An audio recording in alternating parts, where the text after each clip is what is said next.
Fala meu aluno e minha aluna trader, bem-vindo a mais uma aula. O tema da aula de hoje é Teoria de Elliott, a psicologia das massas e suas ondas.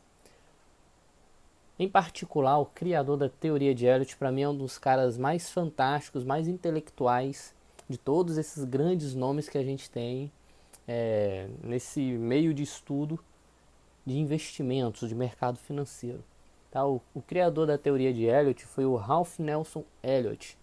E ele pegou aí a base de Charles Dow, a base da teoria de Dow, e evoluiu. Tá? A gente já viu em outro módulo sobre a teoria de Dow, sobre os conceitos de Charles Dow. Então ele pegou aquele conceito do pai da análise técnica e evoluiu aquilo ali muito mais. Tá? É como se os conceitos de Charles Dow ali fosse uma criança, e aí Elliot pegou na mão dessa criança e ensinou essa criança a crescer, a virar adolescente, virar um adulto e andar com suas próprias pernas. Tá? Evoluiu os conceitos. E juntamente com o estudo feito também por Fibonacci, Elliot também usa muito de Fibonacci, por isso que ondas de Elliott e Fibonacci estão sempre de mãos dadas também. Tá? O estudo desse cara foi um estudo fantástico.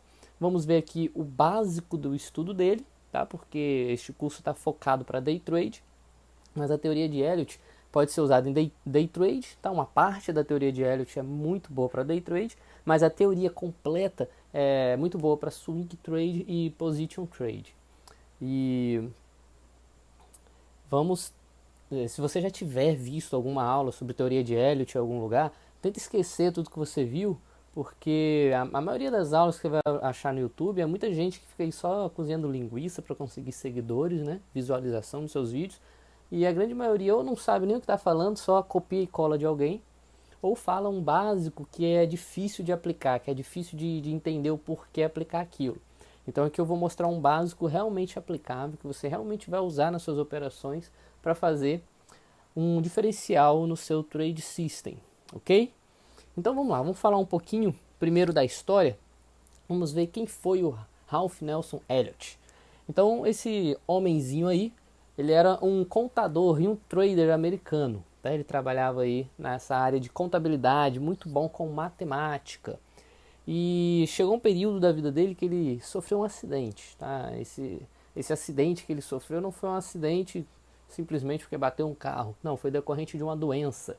Tá? Eu não lembro qual foi a doença que ele teve, mas se sentiu mal devido a essa doença. Ele sofreu um acidente e a partir de então ele ficou em casa se recuperando, mas essa doença durou até os seus últimos dias. Tá? Então ele chegou a ficar aí uma média de 15 anos em casa. Então precisou parar de trabalhar no trabalho dele, que era contador.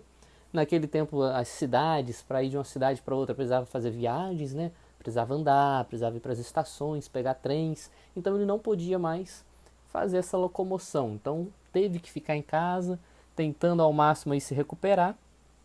E nunca se recuperou dessa doença, chegou a morrer alguns anos depois. Neste período que ele ficou na sua casa, ele não ficou parado. Tá? Elliot era um cara fantástico, um cara muito esforçado, muito inteligente e muito estudioso. Tá? E não era uma doença que ia parar Elliot. Então ele decidiu, neste período que ficou em casa, decidiu analisar os gráficos das ações. Tá? Decidiu fazer um estudo sobre os gráficos. Porque, como eu falei, além de contador, ele também era trader. Então ele ficou em casa, mas na casa dele, naquela época, não existia um computador para ele abrir a IQ Option e começar a operar. Claro que não. Mas ele recebia as notícias, tá? Alguém levava para ele os gráficos impressos, falava, esse aqui foi o gráfico de hoje, esse aqui foi o gráfico de hoje, porque ele ainda era investidor, mesmo em casa doente, ele ainda era investidor. Então ele começou a analisar os gráficos de ações, mas ele não começou a analisar os gráficos de ações do dia que levava para ele, nem do mês. Ele começou a analisar os gráficos de ações do século passado, ou seja, antes de 1900. Nesse período que ele ficou doente, isso era 1930, tá? Foi finalzinho do ano de 1930, quase no ano de 1931. Então ele pegou gráficos de antes de 1900 até o tempo atual e começou a analisar todos os gráficos. Tem alguns autores, alguns estudiosos sobre Elliott que diz que ele analisou 100 anos de gráfico. Tem outras pessoas que dizem que ele analisou 50 anos de gráfico. Mas não interessa se ele analisou 100 anos ou 50 anos, eu só sei que ele analisou muito gráfico, era muito candle para ele olhar, tá? Então, vamos supor que ele analisou 50 anos de gráfico, vamos ficar com um número menor. Então, 50 anos de gráfico é muita coisa. E ele não analisou gráfico somente de um ativo, tá? Por exemplo, eu vou analisar aqui o gráfico do arroz. Ele não olhou só o gráfico do arroz, os 50 anos de gráfico do arroz. Não, ele olhou 50 anos de gráfico do arroz, olhou 50 anos de gráfico do feijão, olhou 50 anos de gráfico do milho, tá? Ele analisou vários ativos, várias ações diferentes para ver o comportamento em vários ativos diferentes. E outra, ele não analisou gráfico somente em um time frame, ele analisou o gráfico em vários time frames diferentes. Lembra de Dow, das tendências que Charles Dow falou? Primária, secundária e terciária. Então ele analisou os gráficos no time frame de tendência primária, analisou os gráficos no time frame de tendência secundária, analisou os gráficos no time frame de tendência terciária e analisou os gráficos onde cada candle equivalia a um dia, tá? Então ele analisou com os candles valendo um mês, analisou com os candles valendo semana, analisou com os candles valendo dias, para ele poder ver o comportamento em vários âmbitos diferentes, tá? E aí, você acha que analisar esses gráficos todos, você acha que foi fácil? Eu tenho certeza que não. Eu imagino ele, com toda a intelectualidade dele, analisando aqueles gráficos e sentindo certa dificuldade. Se você mesmo parar para abrir a sua corretora e começar a analisar o passado do gráfico, se você conseguir analisar um ano de gráfico, você analisou muito. E aí eu vou perguntar para você, o que você descobriu olhando um ano de gráfico? Tá? Porque não é simplesmente olhar, é analisar, é ficar com aquele mesmo pedaço, olhando, rabiscando, anotando, olhando, e ele fez isso, tá? E Ralph Nelson Elliott, ele tinha uma frase que ele até deixou claro e falou muito dela no seu primeiro livro, que era uma frase onde ele falava que há uma razão para tudo, sendo o dever do ser humano descobrir. Essa era uma frase que Elliott levava durante toda a sua vida, não foi só nesse momento que ele ficou em casa estudando os gráficos que ele já tinha essa frase com ele. Não, ele sempre levava isso em tudo na vida dele. Provavelmente foi até uma das frases que sempre motivava ele a crescer, a continuar, a persistir e a ter sucesso. Então ele sempre falava isso. Há uma razão para tudo, sendo o dever do ser humano descobrir. Tá? Numa explicação que ele faz no segundo livro que ele lança, ele diz que Deus, o Criador do universo, fez tudo com suas regras. Ele diz que o universo é regrado por uma regra divina, mas que essa regra divina tem como a gente entender. Mas a gente vai descobrir as regras divinas. O ser humano não está cada vez mais estudando, né? O ser humano começou descobrindo fogo, descobrindo mistura de líquidos, descobrindo como é que acontece uma fecundação.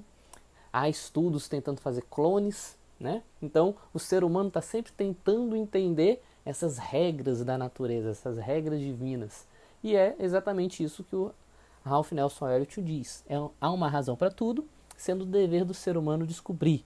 Então, ele falava isso no âmbito de análise gráfica, porque ele falava, cara, o gráfico está movimentando para cima, está movimentando para baixo. Charles Dow diz que existe uma tendência de alta, existe uma tendência de baixa, mas por que o gráfico sobe? Por que ele desce? Por que ele subiu aqui agora? Por que esse candle aqui caiu? Ele começou a fazer porquês. Porque se aquilo acontecia, tinha uma razão para aquilo acontecer. E nessa análise de vários gráficos que ele fez, vários time frames, ele viu que a movimentação gráfica, o motivo do gráfico mexer, tinha dois pesos muito grandes. Segundo o estudo de Charles Dow, a gente já viu que a movimentação gráfica é o movimento dos preços. E a gente já viu que o preço desconta tudo, o preço embute tudo. Ou seja, por que será que o gráfico sobe ou desce? Sobe ou desce? Se a gente for parar para pensar, a gente vai pensar em várias causas. Ou seja, por que o gráfico de uma empresa subiu? Provavelmente porque aquela empresa está vendendo bem. Provavelmente porque está tendo boas notícias daquela empresa. Provavelmente porque ela contratou um diretor muito conhecido, muito famoso, e aquilo ali levou uma positividade para aquela empresa. Por isso que o gráfico está subindo. Tá? Por que, que o gráfico começou a cair? Ah, começou a cair porque demitiu um funcionário muito importante. Começou a cair porque o produto veio com defeito. Começou a cair porque acharam uma barata dentro da garrafa da Coca-Cola. Então, existem muitas causas, ou seja, muitos fatores externos que vai influenciar no preço do ativo, claro. Atualmente a gente teve aí o dólar subindo, o dólar chegou aí, $1 chegou a R$ 6 e agora o dólar está caindo. Ou seja, o dólar está, $1 já está valendo aí uns R$ 4,80. Tá? Então por que será que subiu? Por que será que caiu? Devido a causas, devido a motivos externos. Tá? Porém, segundo a teoria de Dow, que o Ralph Nelson Elliott evoluiu isso, então Ralph Nelson Elliott sabe que aquela movimentação do gráfico, aquela movimentação dos preços, já tem embutido nela os acontecimentos, já tem embutido nela as causas. Mas não é só aquilo que faz o gráfico movimentar. As causas é somente uma parte.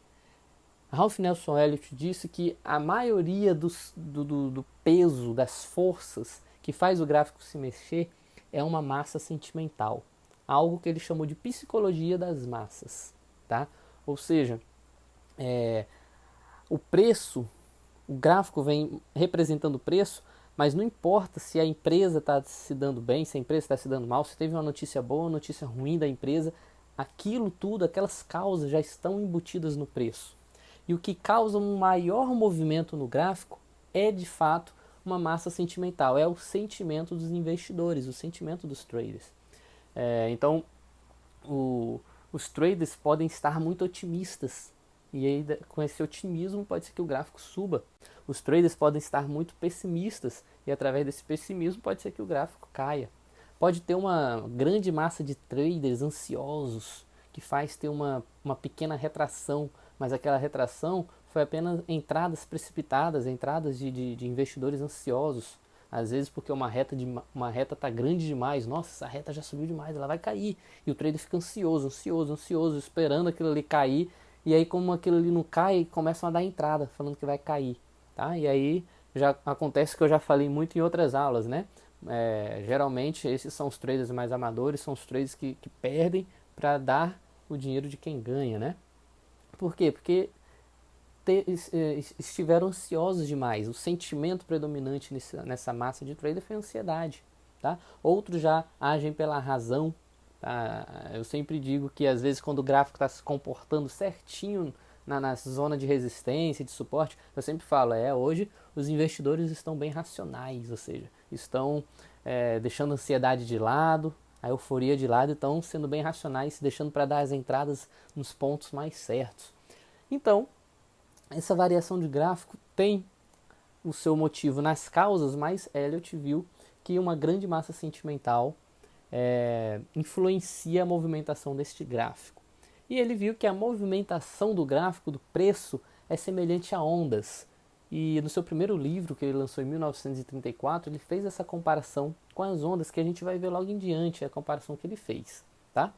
E logo depois desse livro de 1934, que não foi ainda a teoria de Dow, tá? Só foi vários artigos que ele escreveu sobre essa análise, que foi onde ele criou esse conceito de ondas. Foi no livro seguinte, em 1938, que ele de fato lançou a teoria de Elliott. Tá? Por isso que a teoria de Elliott é muito conhecida como as ondas de Elliott. Porque primeiro ele lançou um artigo falando sobre ondas, então já ficou conhecido, né, por causa desse termo wave, né, o termo ondas. E depois que ele lançou a teoria de Elliott, que foi um complemento disso, né, um avanço do estudo do primeiro livro, só que bem mais complexo, tá? Envolvia bastante matemática. Foi onde de fato ficou lançada a teoria de Elliott, onde ficou conhecida como as ondas de Elliott. O primeiro livro que ele lançou é esse livro aí, ó, The Wave Principle, ou seja, o princípio das ondas. Então nesse livro aí ele já explica bastante do estudo dele, que ele fez desses anos de gráficos analisados, onde ele faz a comparação da movimentação gráfica, a comparação com as ondas, que a gente vai já entrar nesses conceitos aí. E o segundo livro dele foi esse livro aí, que eu acho o tópico dele, o tema dele muito audacioso, muito massa, tá? Nature's Law The Secret of the Universe, ou seja, as leis da natureza, o segredo do universo, tá? É, então, se você for ver um livro relacionado a investimentos com o nome Leis da Natureza, os Segredos do Universo, a capa do livro tem uma flor, não tem nada de gráfico, não tem um candle, estranho, né? Mas esse livro aí foi onde ele lançou a teoria de Dow, tá? É, aqui no caso do Day Trade, nós não vamos estudar a fundo a teoria de Dow, porque envolve uma parte bem complexa. A gente vai ver mais o básico para a nossa aplicabilidade. No decorrer da sua evolução, da sua diversificação como investidor, pode ser que você invista em day trade, invista em string trade, comece a investir no mercado brasileiro também, position. Então, você vai começar, quem sabe, né, você comece a operar em time frames diferentes, tá? Existem vários traders que fazem operações de day trade, né, operações que acabam rápido, mas também faz operações que acabam em uma semana, um mês. Para essas operações mais longas, você, se quiser se tornar um eliotista, né, um termo que eu já usei em outras aulas, você vai precisar estudar mais a fundo toda a teoria de Elliott. E aí sim você procuraria entender mais sobre esse livro, tá? Os dois livros são em inglês, então no caso teria que praticar o inglês para ler esses livros, mas você consegue achar, tem até um livro, tem um grupo chamado The Elliott Brasil que fez um livro numa versão em português que também é bastante bom. Eles mudam algumas coisinhas da teoria original, mas é um conteúdo bem completo também, tá? O termo eliotista, que eu já usei em outros vídeos, eu falo que eu sou um aspirante a eliotista, eu almejo ser um eliotista, me considero um eliotista, é porque quem vai fazer suas operações precisa ter como base a teoria de Elliott, tá? A base do seu trade system tem que ser Dow e Elliott. Para mim são os dois nomes que tem que ser a base do meu trade system. Então eu vou montar minha estratégia, vou decidir como que vai ser minha análise, minhas entradas, baseando em Dow e Elliott. Essa é a base do meu trade system. Então as pessoas que são consideradas eliotistas, elas analisam o gráfico com um olhar analítico que Elliott teve. A partir daí ele monta a sua estratégia, tá? Então esse livro aí por que esse livro aí não tem, a capa dele não tem nada a ver com gráfico, com investimento, por que tem uma flor e tudo mais? Cara, Elliott, quando ele lançou esse livro, Leis da Natureza, o Segredo do Universo, Elliott ele quis mostrar que, como eu mencionei antes, a, o universo funciona através de leis, né? E essas leis do funcionamento do universo foi criada por quem? Pelo Criador, por Deus. E segundo Elliott, os gráficos do mercado financeiro, o mercado financeiro, aquela movimentação gráfica é feita seguindo também as leis da natureza, tá? Então, ele fez a comparação com o reino animal, o reino vegetal. Então, por exemplo, o reino animal tem o seu ciclo, o reino vegetal tem o seu ciclo, tá?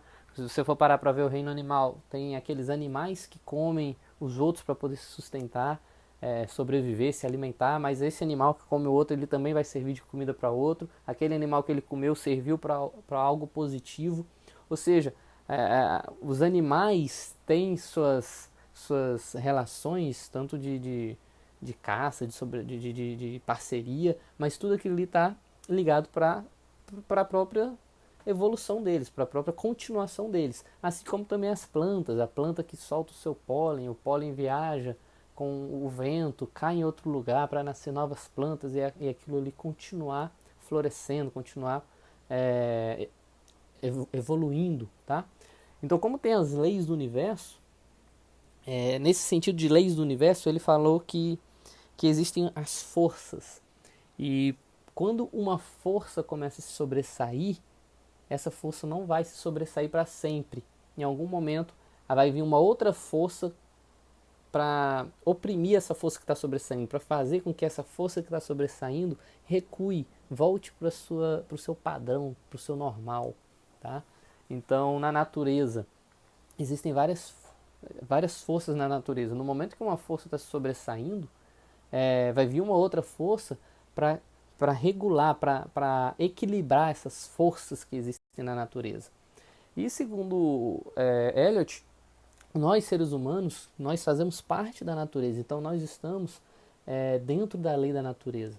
Por mais que nós seres humanos consigamos desequilibrar o universo, né, ele fala que o ser humano desequilibra o universo fazendo o desmatamento para construir uma cidade, e construindo indústrias poluosas e tudo mais, a gente vai fazendo um certo desequilíbrio, mas ao mesmo tempo que a gente vai fazendo esse desequilíbrio, nós somos uma grande força negativa, que vamos prejudicando a natureza.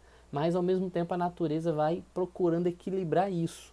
Mas nós, como agentes negativos para a natureza, isso é uma ação externa nossa. Tá? A gente desmatar e fazer uma cidade, a gente colocar um carro poluindo a rua, fazer uma indústria poluindo, isso são ações externas. Mas, segundo Eliot, dentro de nós, os nossos sentimentos seguem também as leis da natureza. A gente tem forças sentimentais dentro da gente, massas sentimentais.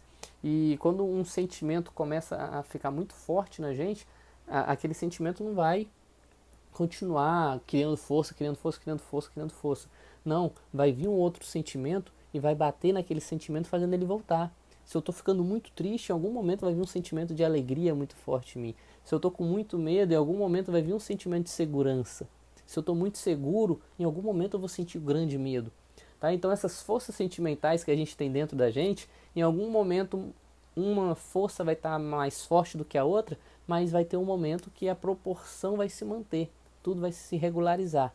E como as leis da natureza atuam dentro de nós, né, nesse sentido de sentimentos, e o gráfico, a movimentação gráfica, tem a ver com causas externas, mas o grande motivo da movimentação gráfica é o sentimento do trader. Então, segundo Eliot, as leis da natureza atuam dentro de nós, seres humanos, nos nossos sentimentos, e os nossos sentimentos são expressos no gráfico, na movimentação do gráfico. Então, segundo Eliot, as leis da natureza, criada por Deus, atua também no gráfico do mercado financeiro. Então o Eliot ele não disse tudo isso apenas no achismo, apenas escrevendo, digamos que, artigos da boca para fora. Mas ele, como grande matemático que ele era, que ele trabalhava na área de contabilidade, ele comprovou todos os argumentos dele com fórmulas, com padrões matemáticos. Tá? E aí onde tem a grande ligação entre Eliot e Fibonacci, porque o Fibonacci também é um padrão de análise gráfica seguindo padrões matemáticos. Tá? Então, uma das leis, uma das fórmulas muito usadas da matemática que o Eliot usou foi a proporção áurea, que é a mesma proporção áurea, a mesma fórmula no Fibonacci. Tá? Então, Eliot, ele conseguiu, por isso que o estudo mais aprofundado de Eliot é bem complexo, porque tem muitas fórmulas, muitas fórmulas matemáticas, aquela coisa que você bate o olho e você fala, meu Deus do céu, o que é isso? Né? Então é bastante complicado você entender a parte mais avançada de Eliot por causa desses padrões matemáticos, mas é de suma importância você entender a parte mais básica, tá? E a parte mais básica não chega a envolver tanta matemática, tá? É só a gente entender o que a matemática está provando. Porque a parte matemática é só para provar. A gente entendendo que aquilo ali é aplicável, a gente consegue utilizar no mercado. E o que a proporção áurea diz? Tá? Só abrindo um parênteses aqui.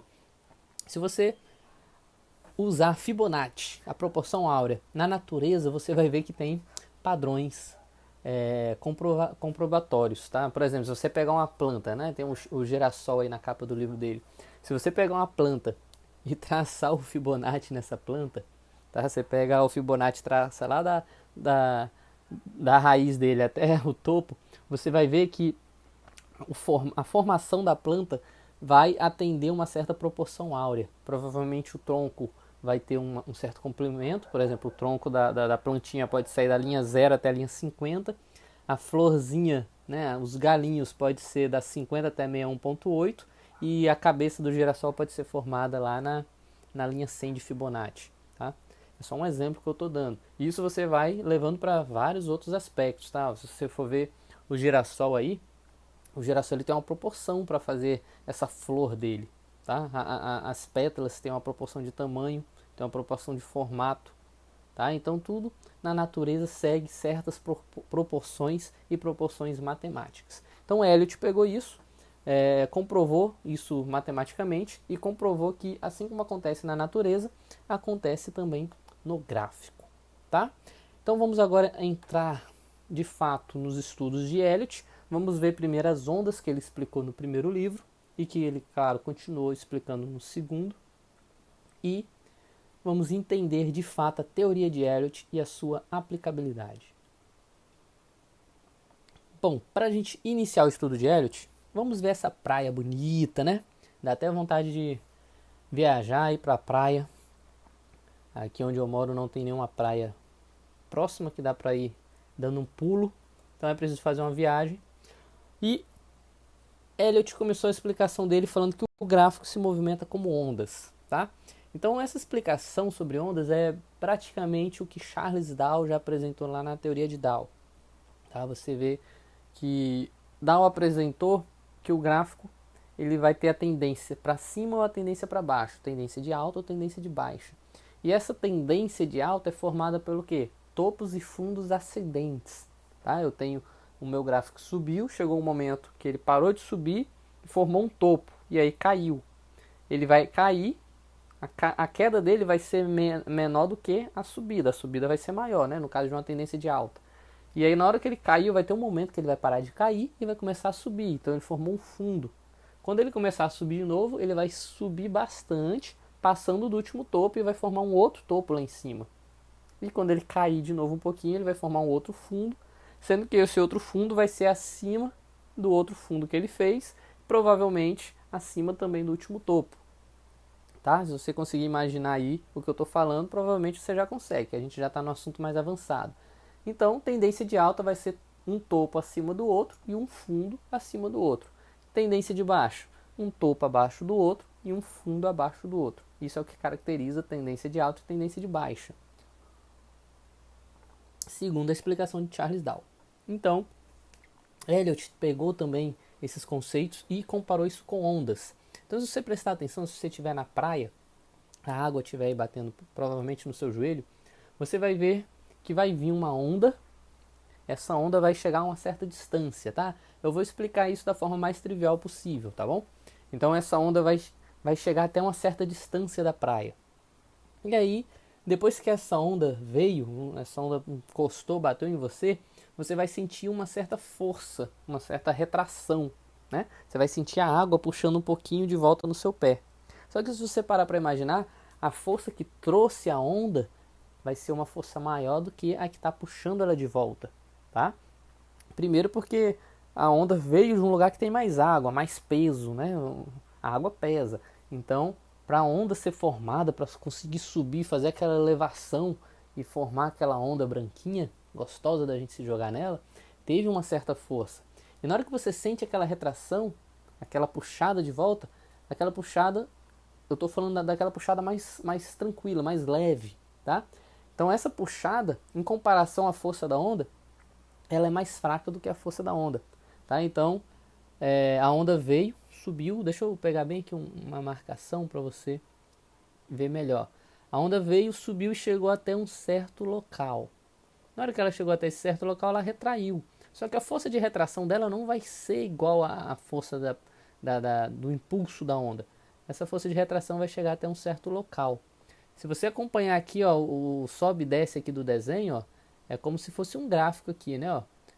Aqui chegou no ponto máximo, ó, desceu até aqui, que foi a retração, subiu até aqui, que é onde a gente está, ó, desceu até aqui, que foi a retração, subiu até aqui, desceu até aqui, que foi a retração, subiu até ali em cima, ó, depois desceu até aqui.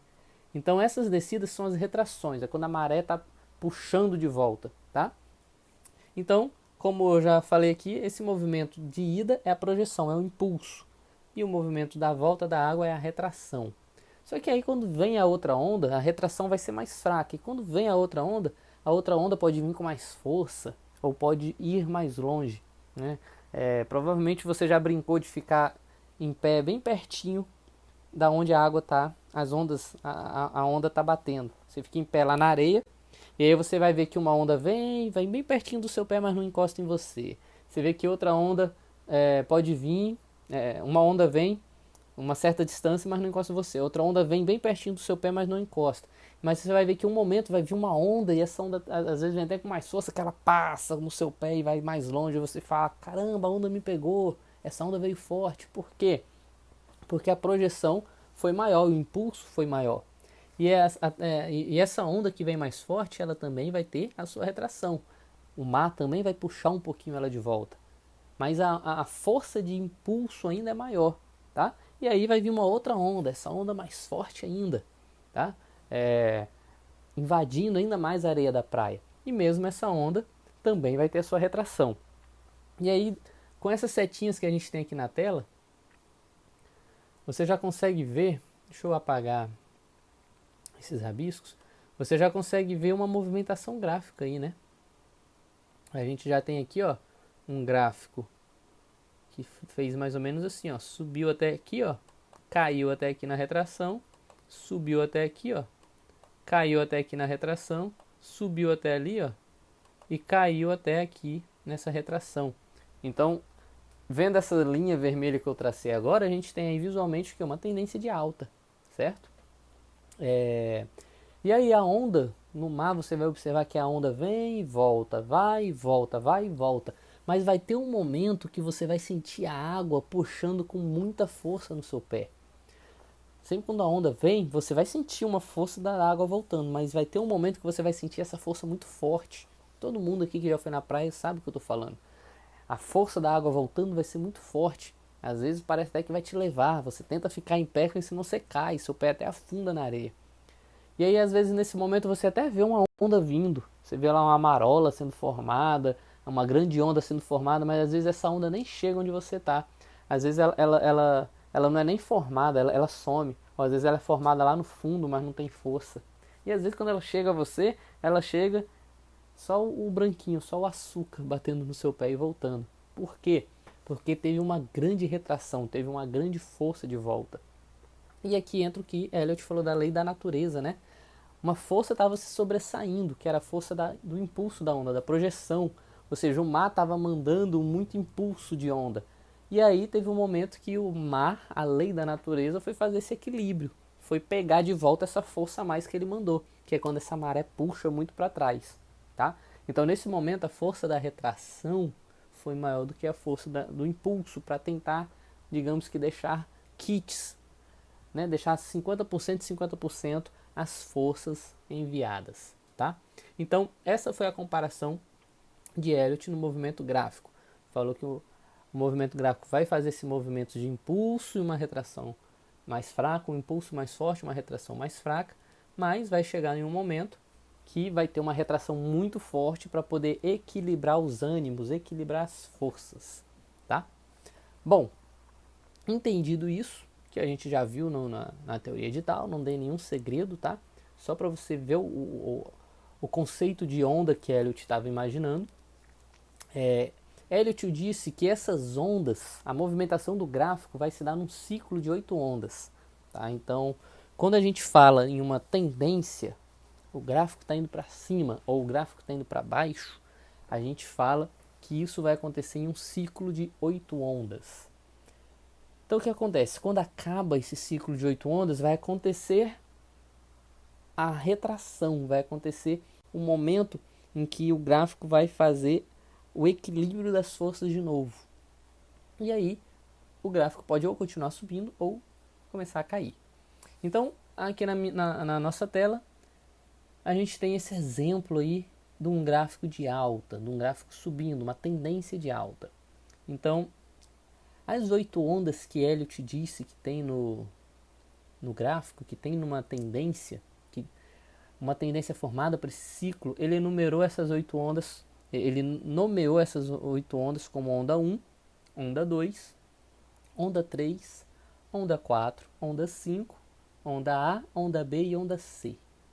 Tá? Então, em uma tendência, essa tendência vai acontecer mediante um ciclo de 8 ondas, onde essas ondas são a onda 1, 2, 3, 4, 5, ABC. Ok? Bom, você entendendo que toda tendência vai ter essas ondas, você precisa saber que a onda 1, 3 e 5 são ondas projetivas, ou seja, são ondas impulsivas. E isso é muito importante para a gente day trade, para a gente saber em qual dessas pernas, qual dessas retas, qual dessas ondas a gente está operando, para a gente operar a favor da tendência. Então, se eu estou numa tendência de alta, quais são as pernas que vai estar jogando o meu gráfico para o alto? São as pernas 1, 3 e 5. São projetivas, impulsivas. Eu preciso entender que a perna 2 e a perna 4 são ondas retrativas. Tá? A reta 1 foi uma onda que chegou no raso da praia. A onda 2 foi a maré puxando um pouquinho de volta. A onda 3 foi outra onda que chegou nas areias da praia. A reta 4 foi a força da maré puxando de volta. A reta 5 foi uma onda que chegou lá na areia da praia. E aí, o ABC é o que a gente chama de correção. O ABC foi um momento em que a maré puxou com força para repor aquela força impulsiva que já foi demais. Tá? Foi onde a maré procurou fazer o equilíbrio da força. Então, retas 1, 3 e 5 são as retas projetivas, de impulso. Reta 2 e reta 4, retas retrativas, o respiro, né? Tá pegando aquele fôlego para voltar a subir. E as retas ABC, as ondas ABC, a gente chama de ondas de correção. Vai ser o momento onde vai acontecer uma correção, tá? E a gente vai estudar ainda no decorrer dessa aula como acontece essa correção, que é de suma importância entender. Por isso que eu coloquei aqueles pontinhos de interrogação, tá? Porque as retas projetivas elas vão jogar para o alto, elas são impulsivas. As retas retrativas vão jogar, no caso aqui da tendência de alta, vai jogar para baixo, vai ser aquela respirada, tá? E as retas ABC, as ondas ABC. As ondas ABC elas vão tanto jogar uma força para o alto como uma força para baixo, tá? Mas elas não são ondas nem impulsivas e nem ondas retrativas. A gente não considera nem impulso nem retração, a gente considera correção, tá? E aí a gente vai ver que essa correção pode acontecer aí de várias formas. Bom, além disso daí, a gente precisa entender o que é um fractal, tá? No primeiro livro de Elliott, Elliott já fala sobre fractal. O que vai ser o fractal?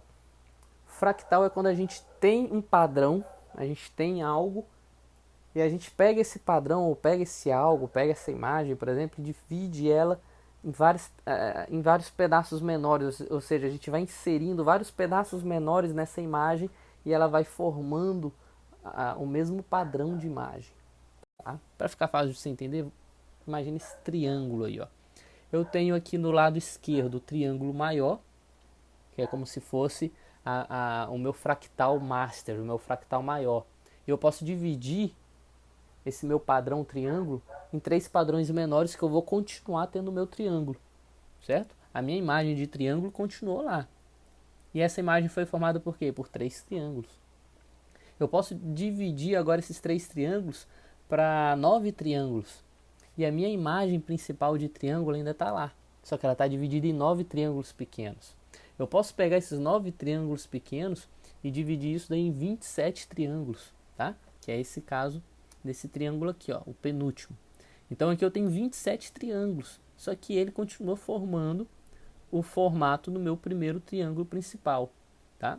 Então eu tenho aqui essa imagem aqui que eu não sei quantos triângulos tem, deve ter aí uns 80 triângulos, 81, 91 triângulos por aí. E eles vão continuar formando a imagem que eu tinha do meu primeiro triângulo, tá? Então o que acontece isso? Lembra que Elliott ele fez uma análise do gráfico em vários tempos gráficos diferentes, tá? Primário, secundário, terciário, ou seja, e ele ainda disse que tem a tendência quaternária, que é a quarta tendência, a tendência e a outra que ele chamou de quinta tendência e o que ele chamou de sexta tendência. Ele disse que as tendências podem chegar até o sexto nível, tá? Mas a gente não vai entrar em detalhe nisso daqui. A gente vai entrar em detalhe agora no fractal. Então o que quer dizer o fractal? O fractal quer dizer que se eu tenho um tempo gráfico grande, que é como se fosse esse primeiro triângulo aqui, deixa eu só mostrar outra imagem aqui do quadrado, para você ver aqui a mesma coisa com o quadrado, que eu lembrei agora que tinha esse quadradinho também. Então eu tenho uma imagem principal aqui que é um quadrado, eu formo através de 5 quadrados outra imagem que vai continuar me mostrando o formato do quadrado. Aqui eu diminuo ainda mais, que vai continuar me mostrando o formato do quadrado. Poderia até colocar quadradinhos nesses espaços brancos, né? Aqui eu diminuo ainda mais, que vai continuar me mostrando o formato de um quadrado. Aqui diminuiu ainda mais, vários quadradinhos que continuam me mostrando o formato do quadrado. Então todos esses quadradinhos pequenininhos estão dentro do meu quadradão grande. Então isso aqui é uma representação de quê? Que o meu gráfico de um time frame grande, tá? Vamos supor que esse gráfico que está mostrando aqui na tela, vamos supor que isso daí seja um ano, um gráfico de um ano. Então ele fez esse movimento aqui, ó, 1, 2, 3, 4, 5, ABC, e vamos supor que isso daí levou um ano para ser feito, tá? É como se fosse é como se aqui fosse um gráfico de time frame, aí vamos supor semanal.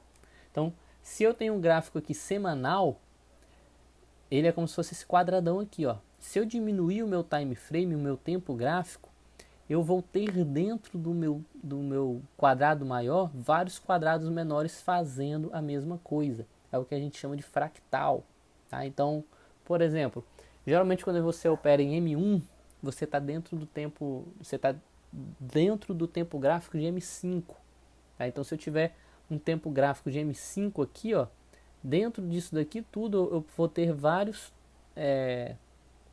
vou ter esse mesmo padrão repetido no tempo de M1. Deixa eu mostrar aqui para você no próximo slide aqui para você entender, ó. O que acontece aqui, ó? Eu tenho aqui o meu movimento principal, onde é formado por 8 ondas, ó. Onda 1, onda 2, onda 3, onda 4, onda 5, ABC. Então aqui é o meu fractal master, digamos assim. Se eu diminuir o meu tempo gráfico, dentro desse meu movimento eu vou ter outros movimentos de 8 ondas. Então, por exemplo, aqui na minha perna 3, ó, a minha perna 3 ela é formada por uma onda 1, 2, 3, 4, 5. Ela é impulsiva. E aqui, ó, a minha perna 4, que foi a minha perna retrativa, vai ser a minha correção ABC, ó, tá? Então, dentro da minha perna 3 e da minha perna 4, eu tive um ciclo de 8 ondas. Então, dentro dessas minhas duas ondas, eu tive um ciclo de 8 ondas, tá? Então, ali, ó, na minha perna 1 e 2, eu também vou ter o movimento 1, 2, 3, 4, 5, ABC. Na minha perna... Opa, pulei aqui. Então, para você entender, tá? Que nesse meu tempo aqui, ó, da análise que a gente estava fazendo, da linha preta, do gráfico preto, eu tinha aí a minha tendência de alta, formada pelos meus 8 ciclos. Só que se eu diminuir o meu time frame, eu vou ter ainda a repetição desse ciclo em fractal, ou seja, peguei o meu quadrado grande, diminuí o tamanho do meu quadrado. Então ele formou quadrados menores, mas esses quadrados menores faz parte do meu quadrado grande. Está ainda representando o meu quadrado grande, tá? Então o que aconteceu? Essa minha perna 1 e essa minha perna 2 do meu gráfico de time frame preto, ela representa no time frame vermelho também uma perna 1, 2, 3, 4, 5, ABC. Agora a perna 3 e 4 do gráfico preto. 1, 2, 3, 4, 5, ABC. Então se você imaginar aí que essa linha preta seja um gráfico aí de M15, por exemplo, M15 não, é M30, tá? Essa linha preta é um gráfico de M30. M30, o que tá o tempo gráfico que está dentro de M30 é o tempo gráfico de M5, tá? Então é como se essa linha vermelha fosse o tempo gráfico de M5. Se você opera em M1, M1 está dentro do tempo gráfico de M5, então é como se M1 fosse essa linha verde aí, ó. Então aqui na minha reta 3, na minha reta vermelha 3, no meu tempo gráfico de M5, por exemplo, e a reta 4, eu vou ter a perna 1, 2, 3, 4, 5, ABC do tempo gráfico de M1. Então, fractal é isso. Eu vou diminuindo o meu time frame, mas nessa diminuição eu vou tendo o meu mesmo padrão de ondas, o meu mesmo padrão de ciclo de ondas obedecendo mesmo quando eu diminuo o meu time frame, tá? Então, como eu falei, se você está operando em M1, você está dentro do ciclo, dentro do time frame de M5. Se você opera M5, você está dentro do time frame de M30, tá? Isso é de suma importância, você que é day trader entender isso. Por que é de suma importância? Porque se você está operando em M1, você entrou aqui, ó. Deixa eu rabiscar aqui, ó. Você entrou para operar aqui agora. Então, se você entrou neste momento aqui, ó, que eu vou fazer um rabiscão aqui, ó. Se você entrou neste momento aí, você precisa saber qual é a tendência que eu tô. Então, para entender a tendência que você tá, você vai olhar o tempo gráfico maior, porque o seu tempo gráfico de M1 está incluso dentro do tempo gráfico de M5. Então você poderia muito bem olhar em M5, né? Ainda mais que M1 tem muito ruído, então quanto maior o tempo gráfico você analisar, melhor. Então se você conseguiu ver aqui que M1 fez um movimento, ó, você está entrando aqui. Então se você viu só esse movimento aqui, ó, você vai, como é M1, provavelmente você não vai nem conseguir reconhecer que você vai estar na perna 3. Mas se você jogar esse movimento para M5, você provavelmente vai conseguir identificar que M5 teve uma perna 1, teve uma perna 2 e está tendo uma perna 3. Então você vai ver que você já está em uma certa distância dessa perna 3. Então você já sabe, opa, eu estou numa tendência de alta. Nesse caso aqui eu estou numa tendência de alta. E aí, como você está olhando isso em M5, que é a linha vermelha, se você quiser ainda ter uma análise mais detalhada, você pode jogar isso para um tempo gráfico maior, tá? Ó, o tempo M1 está incluso no tempo gráfico de M5. M1 linha verde, M5 linha vermelha. Se você analisou agora o gráfico de M5 e você quer ver onde ele está inserido no tempo gráfico maior, você vai para M30. Tá? O tempo gráfico de M5 está em M30. Então M30 seria a linha preta. Aqui você veria 1, 2, 3. Então você ia ver que você estaria na perna 3 da preta e na perna 3 da vermelha. Tá? Então você já sabia, realmente eu estou de fato numa tendência de alta. E como eu estou operando em M1, eu vou ainda ter várias pequenas correções. Mas a tendência é que o gráfico continue subindo, porque eu estou na perna 3 de M30. Certo? Estou operando em M1, mas estou na perna 3 de M30. Então, se eu estou na perna 3 de M30, o gráfico vai subir. Tá? Isso é muito importante, ainda mais para você que está em M1 querer pegar entradas em tempo maiores. Tá? Muitas vezes eu estou em M1 e pego a entrada com inspiração de 15 minutos. Às vezes eu identifico isso daqui. Ó. Às vezes eu identifico que o gráfico está mais ou menos aqui. Ó. Às vezes consigo identificar, opa, o gráfico de M30 começou o movimento da perna dele, da perna 3 dele. Então se eu estou em M1, o que eu faço? Eu dou uma entrada com inspiração de 15 minutos, por exemplo. Porque se ele está na perna 3, a tendência é ir subindo. Então se eu entro com um tempo de 15 minutos em M1, a probabilidade ali é que o gráfico vai estar em alta, vai estar subindo. Tá? E aí para você entender melhor os tempos gráficos, qualquer coisa você anota aí no cantinho. Ó. Se você está operando M1, você está dentro do tempo gráfico de M5. Se você está operando M5, você está dentro do tempo gráfico de M30. Se você está operando M30, você está dentro do tempo gráfico de H4. Outro tempo gráfico que a gente usa muito é o de M15. Se você está operando M15, você está dentro do tempo gráfico de H1. Ok?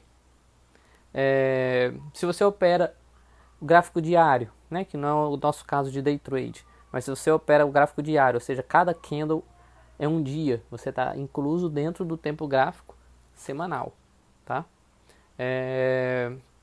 Se você opera com o tempo gráfico semanal, cada candle é uma semana, você está incluso no tempo gráfico mensal. Então, essas são as inclusões. Quando você vai procurar o fractal, você vai diminuir nessa proporção, tá? Se eu estou em M30, se eu estou em M30, eu não vou olhar o tempo de M5 e falar que aquilo ali vai ser o meu fractal de M30. Não, o meu fractal de M30 vai ser M5, tá? O meu fractal perfeito. Ok? Deu para entender o que é fractal, né? Fractal vai ser o meu padrão maior. Se eu sair diminuindo o meu padrão maior, eu vou encontrar o mesmo padrão em proporções menores. E aí, se você parar para pensar, se a minha linha preta, deixa eu apagar esses rabiscos aí. Se a minha linha preta foi, cadê? Pronto. Ficou um pontinho. Deixa eu ver como é que tira esse pontinho aqui. Isso, eu quero a seta. Então, se a minha linha preta, por exemplo, é o meu tempo gráfico em M30. E eu vi que dentro dele eu tenho fractal de M5, que é a linha vermelha. E eu vi que dentro de M5 eu tenho fractal de M1, que é a linha verde. Essa linha preta, que é o meu gráfico de M30, ela está inclusa dentro de qual tempo gráfico que eu acabei de falar aqui para vocês? H4. Então M30 está dentro de H4. E o que, que seria, o que, que esse meu pedaço aqui do meu gráfico de M30 seria em H4? Eu tenho aqui ó, a linha preta que é M30, ó, 1, 2, 3, 4, 5 ABC. Isso daí representaria o que em H4? Representaria uma reta projetiva e uma retração, tá? Então você vê que o fractal vai diminuindo o tamanho das minhas, vai diminuindo os meus ciclos de ondas, mas vai mantendo uma proporção, que é a proporção vista lá por Elliott na lei da natureza, tá? Então agora o que eu tenho aqui no gráfico? Eu tenho essa minha perna roxa, que pode ser uma perna 1 ou uma perna 3 do meu tempo gráfico de H4, e aqui eu tenho uma perna retrativa, tá? Se essa minha perna roxa aqui, ó, é uma perna 1 ou 3, dentro da minha perna roxa eu vou ter o quê? Eu vou ter um movimento 1, 2, 3, 4, 5. Se minha perna roxa é H4, eu vou ter um movimento 1, 2, 3, 4, 5 de M30, que é essa perna preta aqui, ó. 1, 2, 3, 4, 5, tá? E aí a gente viu que dentro da minha perna preta eu vou ter as ondas vermelhas, que é M5, e dentro das ondas vermelhas eu vou ter as ondas verdes, que é M1, tá? Isso daqui é para você entender fractal. Como é que um bom heliotista acha os seus padrões de Elliott no gráfico? Ele acha, por exemplo, vamos supor aqui a minha linha preta, que é o meu tempo gráfico de 30 minutos. Se eu achei esse padrão em 30 minutos, eu achei um padrão de Elliott. Se eu quiser confirmar esse padrão de Elliott, se eu quiser confirmar no sentido de dar consistência, eu analiso ele agora no ciclo menor. Menor do que M30 vai ser o que? M5, que vão ser as linhas vermelhas. Então eu analisando isso nas linhas vermelhas e dando tudo certinho, eu já sei que aí eu tenho um forte padrão de Elliott. Dessa forma que a gente chama, tá? No caso de day trade a gente não vai precisar fazer essas confirmações, tá? Mas se você fosse operar aí swing trade ou position trade, ou seja, vou abrir uma operação para fechar daqui a um mês, é de suma importância você fazer essa confirmação de M30 usando fractal, tá? De M30 não, desculpa, do padrão de Elliott usando fractal. Analisei o gráfico M30, achei um padrão de Elliott, agora eu vou usar vou analisar no fractal menor, que é M5.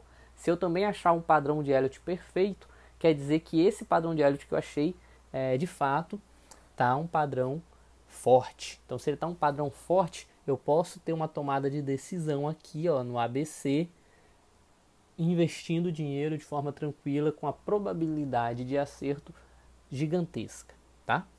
Sobre o padrão ABC, a gente vai começar a ver direitinho como é que ele se comporta, que aí está um grande pulo do gato relacionado a Elliott. Se você não entendeu até o momento o que são essas ondas, quantas ondas são, a onda 1 é o que, a 2 é o que, a 3 é o que, se você não entendeu o fractal, dá uma pausa, volta no início dessa explicação e escuta de novo essa parte que eu falo, que toda tendência é formada por ciclo de 8 ondas. Essas ondas são chamadas de onda 1, 2, 3, 4, 5 ABC, e que dentro desses ciclos eu tenho fractais, ou seja, ciclos menores, ciclos de 8 ondas menores dentro de cada onda dessa, ok? Bom, agora, para a gente poder de fato ver a aplicabilidade disso tudo, vamos entender o seguinte, tá? Coloquei aí de novo o gráfico limpo para você entender o seguinte. Quando eu estou procurando no gráfico um padrão de Elliott, eu preciso entender que geralmente o movimento das ondas vão se dar em 3 subondas que Elliott chama de ondas ABC. 3 subondas notáveis, tá? O que são essas ondas ABC? É isso bem daí, ó. A minha perna 1, quando eu olhar ela no meu gráfico, né, a gente viu aqui no nosso exemplo que essa linha preta é um tempo gráfico de M30, né? Então se eu estiver olhando o gráfico de M30, eu não vou ver essa perna 1, essa onda 1, eu não vou ver ela em linha reta, tá? Eu não vou ver isso em linha reta. Eu vou ver ela fazendo certos movimentos. Então, geralmente, ó, é muito importante você entender que o termo geralmente não é sempre e nem é nunca, é a maioria das vezes, tá? Então ele diz que a maioria das vezes você vai ver os movimentos dessas ondas formando subondas ABC, tá? Então o movimento 1 aqui, ó, da minha perna 1, quando eu olhar no gráfico eu vou ver ela fazendo um movimento ABC, ó. Essa linha vermelha aqui não tem nada a ver com M5 não, tá bom? Aqui eu só estou mostrando para você como é que eu vou ver o movimento no gráfico, né? Eu não vou ver nessa linha reta, eu vou ver ela fazendo um movimento semelhante a um ABC. Então eu tive aqui, ó, um A, tive aqui, chegou num certo momento, formou um topo, caiu, formou um fundo. Então, se formou um topo, eu já sei que aqui foi o A. Se caiu, formou o fundo, eu já sei que aqui foi o B. Voltou a subir, formou o C, tá? Se eu identifiquei isso, eu já sei que ali provavelmente agora vai começar a minha onda 2 da minha linha preta. E a minha onda 2 também vai ser um formato ABC. Ó, A, B, C. Tá? Já já eu vou explicar como é que a gente sabe, que como é que eu sei identificar no gráfico que acabou a onda 1 e começou a 2, quando é que eu sei que acabou a 3 e começou a 4, como é que eu sei ver o ABC da minha onda 1, tá? Quando a gente tem... Por que que tem esse ABC nas minhas ondas? Porque, primeiro, o gráfico não vai subir em linha reta, né? Você já olhou vários gráficos e você sabe que o gráfico está o tempo todo fazendo movimento de zigue-zague, de sobe e desce, tá? Então, eu estou aqui analisando o gráfico M30, ele não vai subir numa linha reta, ele vai subir fazendo suas ondinhas, seu zigue-zague. Então, eu vou ver a olho nu, vai ser fácil ver essa minha reta 1 fazendo um movimento ABC, tá? E isso a gente chama de ondas complexas, por quê? Justamente porque não é fácil você ver isso na hora que você bate o olho no gráfico. Você não vai ver isso em linha reta. Você vai ver isso fazendo essas ondas, fazendo esse movimento. E por isso que isso é chamado de ondas complexas, tá? Então vamos ver aqui esse outro exemplo. A minha perna 1 veio, fez o movimento ABC. A minha perna 2, que é a retração, fez o movimento ABC. A minha perna 3, que é a impulsão, fez aqui o movimento ABC. A minha perna 4, que é a retração, fez o movimento aqui ABC, tá? Bom, aqui vem uma outra coisa muito importante você saber. O movimento das minhas ondas se dá em notáveis subondas ABC, e isso são chamadas de ondas complexas, mas para eu considerar isso uma onda complexa, esse movimento ABC tem que ser um movimento bem acentuado.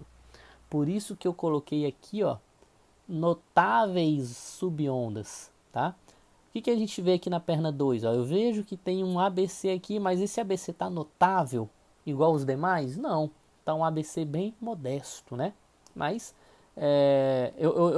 eu posso nem considerar que é um ABC, eu posso considerar aqui só uma descida, tá? Quando a gente for olhar, a gente não vai considerar isso aqui um ABC, a gente vai considerar isso aqui uma descida só, tá? Porque lembra que não é sempre que vai ter ABC, é geralmente. Então eu só chamo isso de onda complexa quando o ABC é notável. Quando eu tenho um ABC, quando eu não tenho um ABC, ó, essa onda 2 ela pode estar descendo reta. Eu posso ver isso no gráfico com aquele monte de candle descendo de uma forma reta, tá? Então isso pode acontecer descendo de uma forma reta ou pode acontecer com um ABC bem suave, igual eu coloquei aqui no exemplo da linha vermelha, tá? Quando acontece dessa forma, descendo de forma reta ou um ABC bem suave, eu não considero isso uma onda complexa, tá? É importante você entender o que é a onda complexa, porque a gente já vai ver umas regras, e nessas regras tem uma regra muito importante sobre ondas complexas. Então, entenda, eu estou analisando meu gráfico em M30.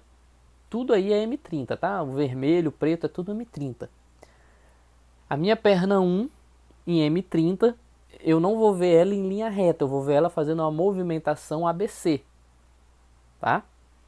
Quando essa movimentação ABC é notável, para ela ser notável, ela tem que ser uma movimentação acentuada, perceptível.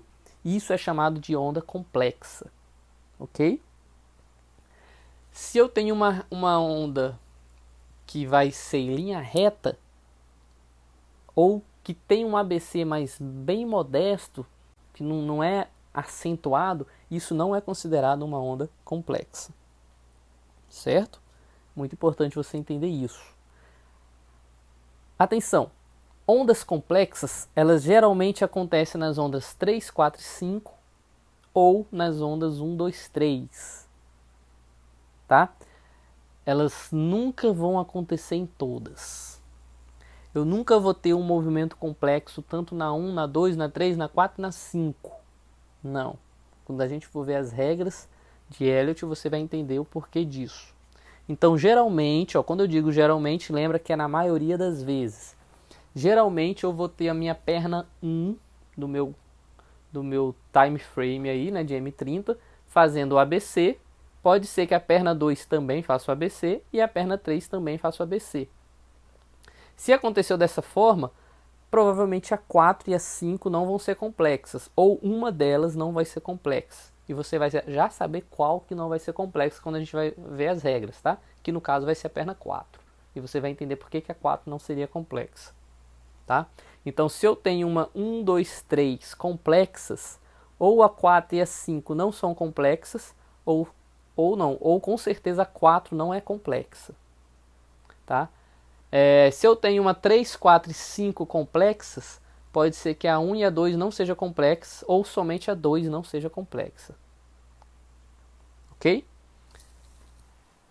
E para você não ficar com ponto de interrogação na cabeça, eu vou logo adiantar uma regra aqui para você. Eu sempre vou ter ou a 2 ou a 4 não complexa.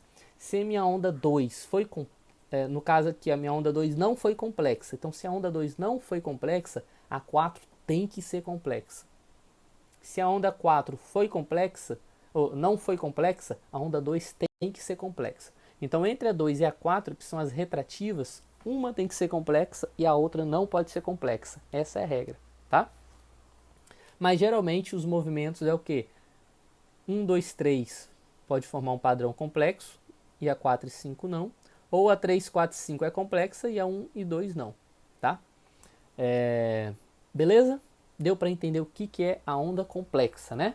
Se você não entendeu, digo de novo, pausa aqui, volta no início desse assunto sobre a movimentação ABC e as ondas complexas e escuta de novo para tentar entender, ok? Bom, vamos avançar. Vamos entender agora o ABC, tá? A gente viu aí que o gráfico vai fazer seu movimento 1, 2, 3, 4, 5 e o ABC, como eu mostrei antes no gráfico, eu coloquei vários pontinhos de interrogação, que a gente viu que a onda 1, 3 e 5 é a onda de projeção impulsiva e a onda 2 e 4 é a onda de retração, tá? E a onda ABC vai ser o que? A correção. E essa correção pode acontecer de várias formas que a gente vai ver agora. Aqui está o grande pulo do gato, tá? E, sinceramente, isso daqui você não vê nesses vídeos fáceis aí de Elliott no YouTube, porque, como eu falei, a maioria das explicações explica por explicar, não te mostra a aplicabilidade. Bom, sobre o ABC, o que vai ser esse momento ABC do gráfico, da sua tendência? Lembra lá no estudo de Dow, da teoria de Dow, que Dow tem certos princípios, que a gente viu os princípios, né? E um dos princípios de Dow é que o movimento de alta, como é que inicia um movimento de alta, uma tendência de alta? Através de uma acumulação. Vai ter um momento no gráfico que o gráfico vai ficar meio embolado, digamos assim, meio que indeciso, porque ali vai ser uma acumulação. Depois dessa acumulação, o gráfico tende a começar a subir. E como é que tem uma tendência de baixa? A tendência de baixa tem no momento em que o gráfico está num desânimo. Então vai chegar no momento que o gráfico vai fazer vai se embolar um pouquinho, vai ficar meio que lateralizado, e ali vai ter um desânimo. E no momento desse desânimo, o gráfico vai começar a cair. Tá? Então isso foi o que Charles Dow falou e que é confirmado aqui também nos padrões que Elliott percebeu, que Elliott descobriu e colocou no seu livro, tá? Então o meu gráfico está numa tendência de alta, fez o movimento 1, 2, 3, 4, 5. E aí o que vai acontecer? Na hora que ele fez o movimento 1, 2, 3, 4, 5, ele chegou no momento ABC. Esse momento ABC vai ser o quê? Vai ser a acumulação ou o desânimo, tá? A reta 5 vai estar vindo, ou lembra que o gráfico se move através da psicologia das massas, do sentimentalismo dos traders. Então, na hora que essa perna 5 está encerrando, ou os traders vão estar muito eufóricos, ou os traders já vão estar desanimados. Se os traders estiverem muito eufóricos, vai ter um ABC, ou seja, vai embolar um pouquinho o gráfico ali, mas o gráfico pode voltar a subir. Se ele voltar a subir, ele vai iniciar uma nova tendência, que na verdade vai ser uma continuação da tendência, né? Mas no estudo dos ciclos de ondas vai ser, ele vai estar iniciando uma nova tendência de ciclos, ou seja, o gráfico vai continuar subindo, mas criando os novos 8 ciclos para cima, tá? Se os investidores chegarem muito desanimados, em vez do gráfico subir, pode ser que o gráfico desça, tá?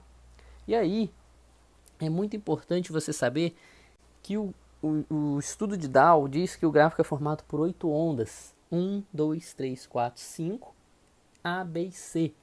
Mas essas ondas ABC podem chegar até a onda D e E.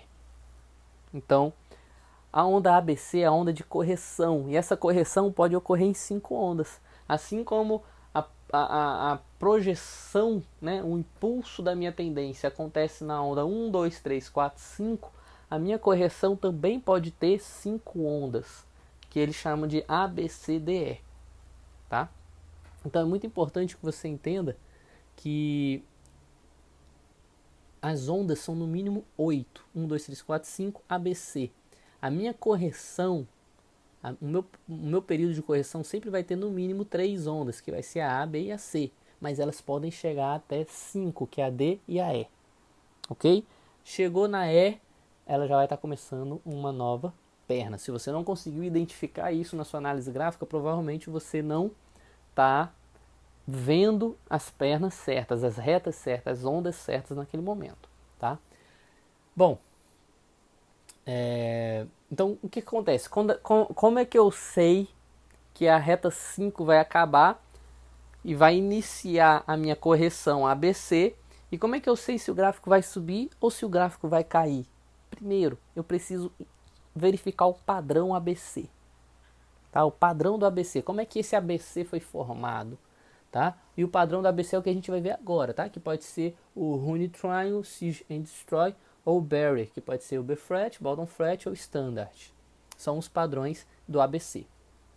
Então, para você saber se o gráfico vai subir ou vai cair, primeira coisa, você tem que identificar o padrão ABC. Segundo, analisar padrões de candle. A gente não sabe que o gráfico pode chegar, a retração sempre vai ter pelo menos 3 ondas, A, B e C. Então, na hora que chegou na onda C, eu já começo a ficar atento em que tipo de padrão ABC ele está fazendo, né? Para saber se ele vai subir ou vai descer, e se já está próximo desse ponto de subida ou ponto de descida. E fico atento ao padrão de candle. Pô, chegou na onda C. Tá formando um padrão de candle de reversão de alta aqui? Ou tá formando um padrão de candle de reversão de baixa? Porque se tiver formando um padrão de reversão de alta ou de baixa, ali já vai ser um ponto de análise positivo para mim, um ponto de entrada para mim. E aí, claro, eu vou buscar outras confluências. Essas confluências pode ser, poxa, bateu o padrão do ABC junto com o meu padrão de candle, ó, já tenho 2 confluências aí, certo? E outro motivo aí que a gente tem para verificar são análises de suportes e resistências. Poxa, será que essa minha correção ABC está batendo num suporte? Está batendo numa resistência? Ó, se eu verifiquei que o meu padrão do ABC disse que essa correção vai subir e essa correção chega num momento em que ela caiu e encostou no suporte e ainda formou um padrão de candle de reversão de alta, eu preciso de mais o que para ver que aquilo ali vai subir? Só falta você falar pro professor, né? Liga para mim e fala, professor, eu tô aqui operando, meu gráfico chegou no padrão ABC, eu verifiquei que o meu padrão ABC vai continuar a tendência para o alto, né? A tendência vai continuar subindo. Eu já estou no final da reta C, essa reta C já bateu num suporte e fez um padrão de reversão de alta. O que, que eu faço? Aí eu vou falar, meu filho, você está esperando eu pegar o carro e ir na sua casa e clicar no botão de compra para você, ou você vai fazer isso daí sozinho? Porque você já teve o quê? 3 padrões de confirmação, 3 confluências, tá? A sua perna de correção, sua onda de correção ABC já obedeceu o padrão do ABC, já fez, já tocou no suporte e já fez um padrão de candle de reversão de alta. Então ali você, sem dúvidas, você vai saber que aquilo ali vai subir, tá?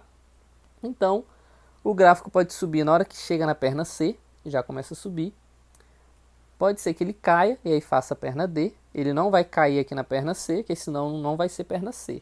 Né? Se ele começar a cair aí direto na perna C, a perna C não vai existir. Tá? Para ele cair, ele tem que formar uma perna D. Ou ele vai formar uma perna E, ele vai ficar mais tempo embolado ali, e aí de fato ele vai começar a subir. Ok? Bom, o que você precisa saber, vou repetir, é que sempre vai ter no mínimo o padrão ABC. Na hora que encerrou as suas ondas 1, 2, 3, 4, 5, a sua correção sempre vai ter no mínimo as ondas A, B e C. Tá? E presta atenção nesse detalhe. As ondas A, B e C sempre vão estar dentro do padrão ABC. Tá? Por mais que a gente tenha a onda D e E, dentro do seu padrão ABC, que é o Running Triangle, Search and Destroy ou Bury, as suas ondas ABC sempre vão estar dentro dele. Tá? O seu gráfico pode começar a sair de dentro do seu padrão a partir do D e do E, ou já a partir do início do próximo ciclo de ondas. Tá? Então você precisa entender. A minha perna de correção vai ser formada por no mínimo as ondas A, B e C, mas pode chegar até a onda D e E no máximo. Não vai ter mais do que 5 ondas de correção. Ok? Bom, beleza. Tendo entendido isso daí, vamos agora de fato começar a ver os padrões ABC. Vamos começar de fato a entender os padrões ABC. E o primeiro padrão ABC que a gente tem é o Running Triangle. Tá? O que vai ser o Running Triangle? Presta atenção aqui nessa imagem que foi formada na sua tela, porque essa imagem é o padrão Running Triangle que você vai ter que prestar atenção quando você chegar nesse momento de acumulação, nesse momento de embolo do gráfico. Tá? Qual é a característica do Running Triangle? Primeiro, na hora que encerra a perna 5, ó, você vê que aqui, ó, a primeira perna aqui tem o número 5 aqui embaixo. Na hora que encerra a perna 5, vai começar o movimento ABC. Tá? Se ficou difícil de você entender aí, ó, lembra que visualmente no gráfico, os meus movimentos vão ser feitos por subondas ABC. Tá? Então não vai ser linha reta, por isso que eu já coloquei tudo aqui com subondas ABC para ficar mais fácil de você, mais fácil não, mais difícil de você ver, mas mais fácil de você entender como vai ser no gráfico, tá? Então, lembra, as minhas retas 1, 2, 3, 4, 5 e a reta ABC, eu vou visualizar elas no gráfico, não vai ser linha reta, vai ser formando subondas ABC, tá? Então eu tenho aqui o que? Eu tenho aqui uma reta, cadê o mouse? Eu tenho aqui uma reta A, ó. Vim da perna 5, vou começar minha correção com a perna A. Essa minha perna A tá aqui, ó. A, B, C, formou minha perna A. Agora eu vou começar a perna B, ó. A, B, C, formou minha perna B. Agora eu vou começar minha perna C. Opa, cadê o mouse? Aqui, ó, vou começar minha perna C, ó. A, B, C. Vou começar agora a perna D. A, B, C. Vou começar a perna E. A, B, C. Tá? Então eu tive a minha onda A, a minha onda B, a minha onda C, e a minha onda D e a minha onda E. Todas elas formando as subondas notáveis ABC. Ok? Não espere tudo em linha reta. Vai ser realmente embolado. Tá? Vai ser preciso bastante prática para você conseguir desenvolver isso. Mas não é difícil, basta praticar. Não é tão difícil, basta praticar. Bom, qual é a característica do Running Triangle? Você primeiro vai perceber que o gráfico vai chegar da linha 5 e vai formar um padrão onde você vai ter uma linha inclinada em cima e uma linha inclinada embaixo. É como se você fosse ter uma você já estudou que isso aqui formou o quê? Um canal, tá? Então é como se formou um canal, como se fosse aqui uma LTB e é como se aqui embaixo fosse uma LTA formando um canal. As duas linhas são inclinadas. Se elas são inclinadas, você vai entender que o Running Triangle vai começar com a boca aberta e vai terminar com a boca fechando, tá? Por que é chamado de Running Triangle? Porque você vai estar correndo para o triângulo, correndo para o fim do triângulo, tá?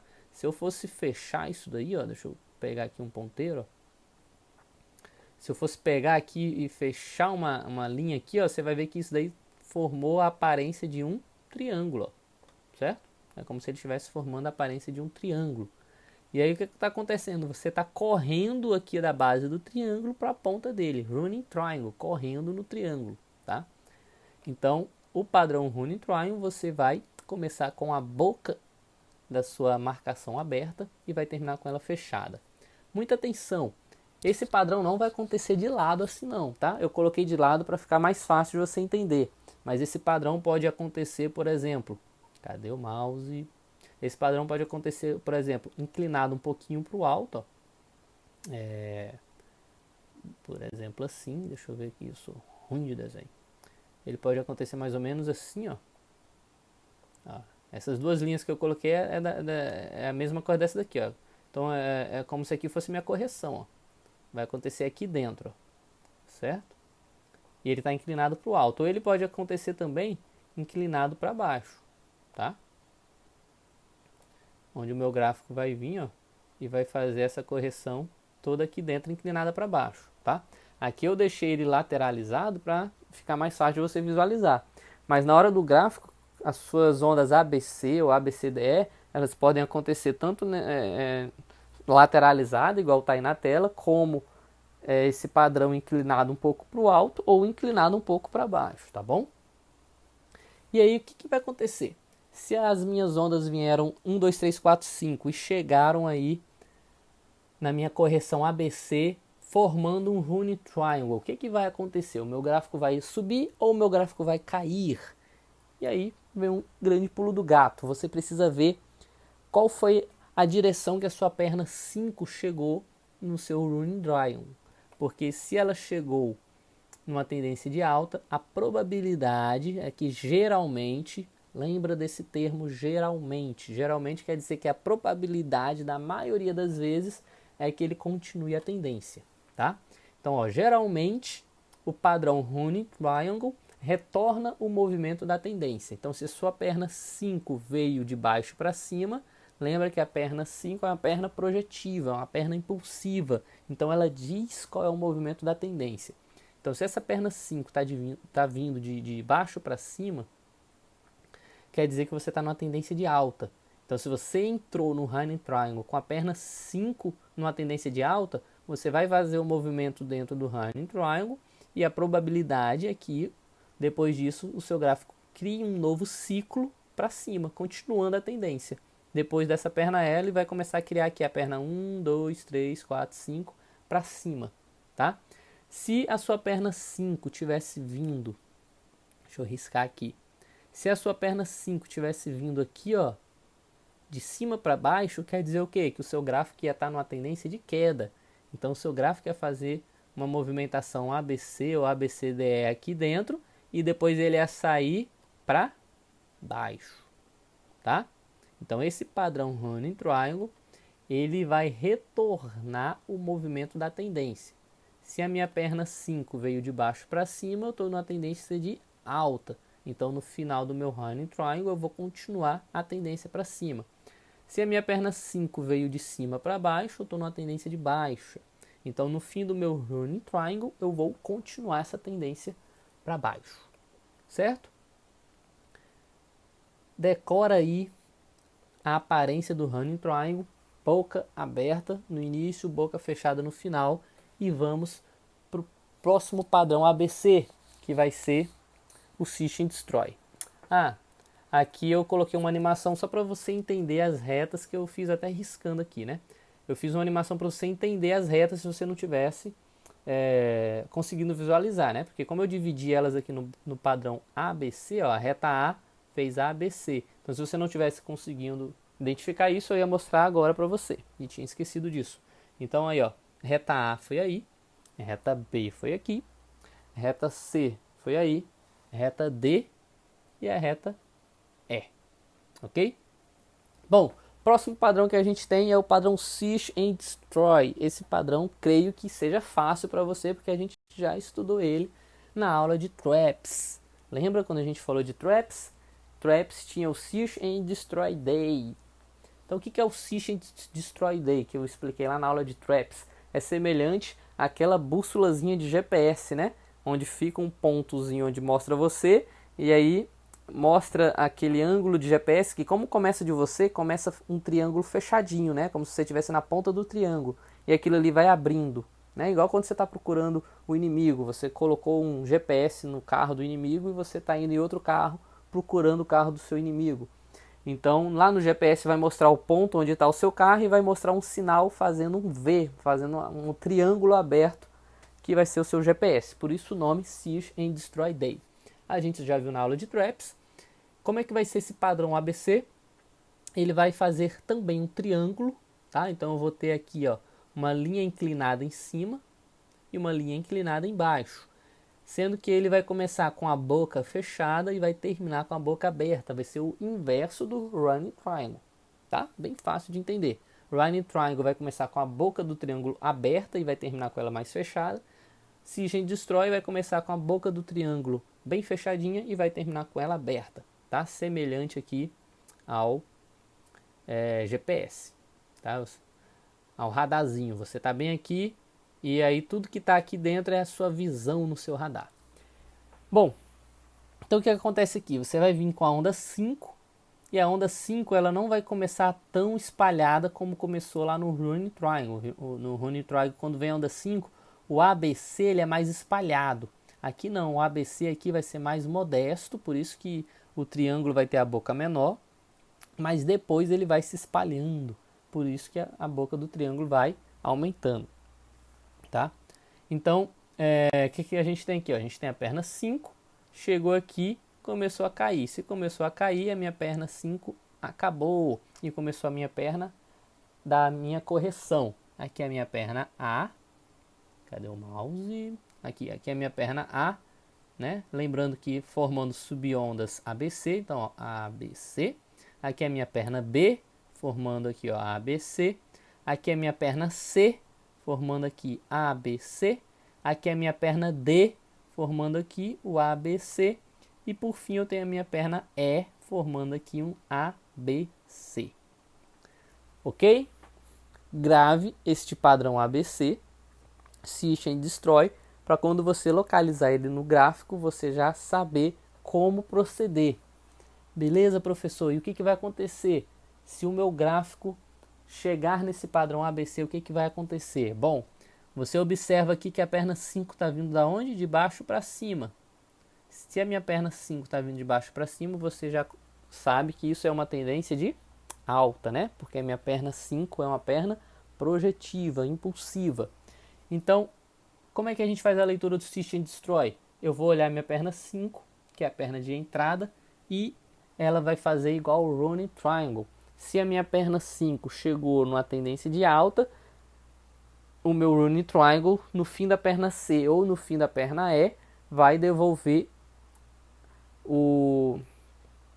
a minha tendência, vai repetir o meu movimento seguindo a minha tendência. Eu vou ter mais 8 ciclos para o alto, tá? Deixa eu pegar aqui o rabisco de novo para fazer igual eu fiz lá no outro. Se a minha perna 5 veio de cima para baixo, quer dizer o quê? Que eu estou numa tendência de baixa. Então, na hora que ele chegar no Search and Destroy, ele vai fazer um movimento ABC, ó, A, B, C, D. Opa. Isso mesmo, A, B, C, D. Na hora que chegou no movimento A, B, C, D, ó, se ele veio de cima para baixo, ele vai fazer o ABCD e aqui no D ele já vai subir, tá? E aí ele vai fazer um movimento agora, desculpa, ele vai fazer aqui um movimento e vai começar a cair. Por quê? Porque ele veio de cima para baixo, então a tendência dele é uma tendência de queda, então ele vai fazer a sua movimentação aqui dentro do meu padrão Search and Destroy e no fim das contas ele vai começar a cair. porque ele vai continuar a tendência, tá? Então anote aí, desenhe esse padrão, tá? Depois, quando terminar a aula, você volta para ver esses padrões, desenha eles, para você poder visualizar isso no seu gráfico. E já presta atenção no que aconteceu. Você viu que o seu padrão Search and Destroy Day, ou desculpa, o seu padrão Search and Destroy, ele vai fazer o que? A reta que chega nele na tendência de alta vai sair continuando na tendência. Se a reta 5 chega na tendência de baixa, ele vai sair do Search and Destroy na tendência de baixa, tá? O Search and Destroy vai ser um triângulo que vai começar com a boca fechada e vai terminar com a boca aberta. E o Running Triangle vai ser um triângulo que vai começar com a boca aberta e vai terminar com a boca fechada. E o Running Triangle a mesma coisa. Se a perna 5 chegou em alta, no fim do meu Running Triangle vai sair para cima. Se entrou com a perna na tendência de baixa, vai sair do Running Triangle para baixo. Ok? Muito importante você entender isso.